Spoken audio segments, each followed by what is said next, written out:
Hello, xin chào các bạn đã quay trở lại với review 5 phút. Ở cuối tập trước, Từ Dương và Lăng Thanh Thủ đã thuận lợi tìm được hai cao thủ được tiên cảnh sát nhập tổ đội tìm kiếm Thâm Hải Lam Tâm.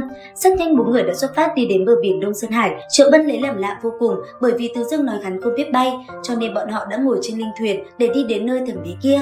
Lúc này đây, ở giữa trung tâm biển cả, một vòng xoáy với kích thước khổng lồ không ngừng phát ra những âm thanh mãnh liệt, có lẽ chính là nơi bảo bối kia đang ẩn tàng. Thời gian Thâm Hải Lam Tâm hiện thế chỉ còn cách một ngày, rất nhiều người đã có mặt ở bờ biển chờ đợi thời cơ. Thoạt nhìn có thể nhận ra, hầu hết đám người này đều có khí tức của cường giả cảnh giới động thiên. Ngay khi bốn người Từ Dương đi đến gần trung tâm vòng xoáy kia, sắc mặt hắn bỗng trầm xuống, bởi vì linh khí nơi đây vô cùng hỗn loạn, có lẽ ai đó đã nhanh chân hơn bọn họ lấy được Thâm Hải Lam Tâm trước rồi. Sự xuất hiện của bốn người Từ Dương đã hấp dẫn sự chú ý của đám cường giả xung quanh, bọn họ hiển nhiên là nhìn ra tu vi luyện khí kỳ của hắn mà tỏ vẻ kinh thường. Một tên thiếu niên lúc này nhìn về phía hắn hất hàm lớn tiếng quát: "Các ngươi là người của thế lực nào? Tới đây làm gì?" Đáp lại gã, Từ Dương bình thản lên tiếng: "Ngươi tới đây làm gì thì bọn ta chính là làm cái đó."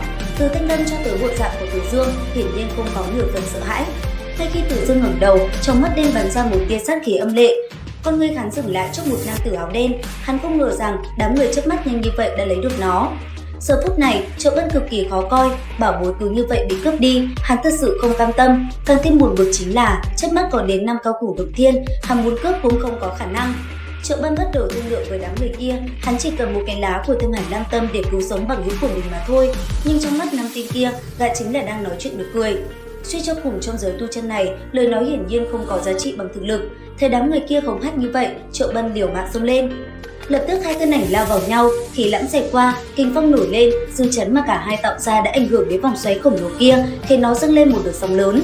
Hiển nhiên Triệu Bân không phải là đối thủ của đám người kia, rất nhanh hắn đã bị đánh ngược trở về, xém chút nữa bị bắn vào vòng xoáy kia, có lẽ đến hải cốt cũng chẳng còn, đồng thời trên miệng hắn cũng phun ra một cột máu tươi. Rất nhanh Từ Dương và Lăng Thanh Thủ cũng đã trở thành mục tiêu của 5 tên tu sĩ động thiên kia. Thấy vậy, Hoàng Thiên Bình Thừa vốn không có hứng thú với Thâm Hải Lam Tâm, rốt cuộc cũng vì đồng đội của mình bị thương mà ra mặt. Ngay khi một trong số 5 tên vừa độc thủ hướng phía Hoàng Thiên lao tới, một đạo bạch sắc kiếm quang chợt lóe lên, bọn họ căn bản không nhìn ra cái gì, chỉ thấy trên cổ gã xuất hiện một vết cắt, nháy mắt đã trở thành một cỗ thi thể. Bốn người còn lại thất kinh bởi vì trước mắt bọn chúng lúc này căn bản không phải đối thủ cảnh giới động thiên mà chính là nguyên thần giả trong truyền thuyết. Do quá sợ hãi cho nên lúc này, ngay cả một tu sĩ nguyên anh kỳ như Lăng Thanh Thủ cũng có thể đánh bại một tên trong số đó.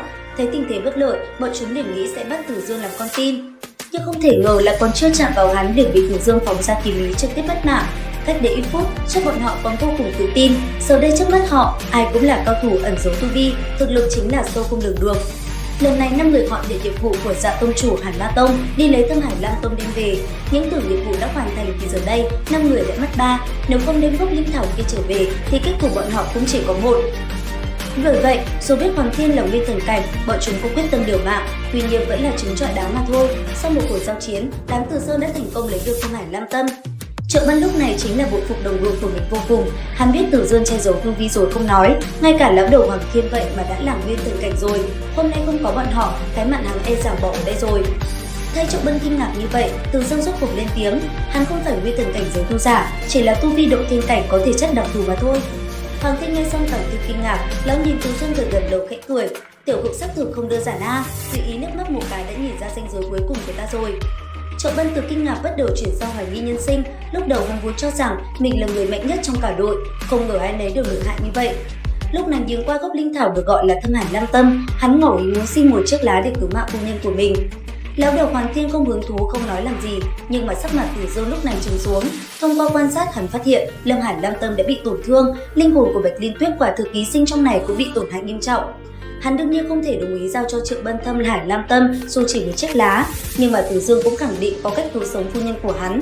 Đến đây thì cũng hết tập 29 Luyện Khí 10 vạn năm. Các bạn có tò mò về diễn biến những tập tiếp theo không? Cùng theo dõi kênh để biết thêm chi tiết nha.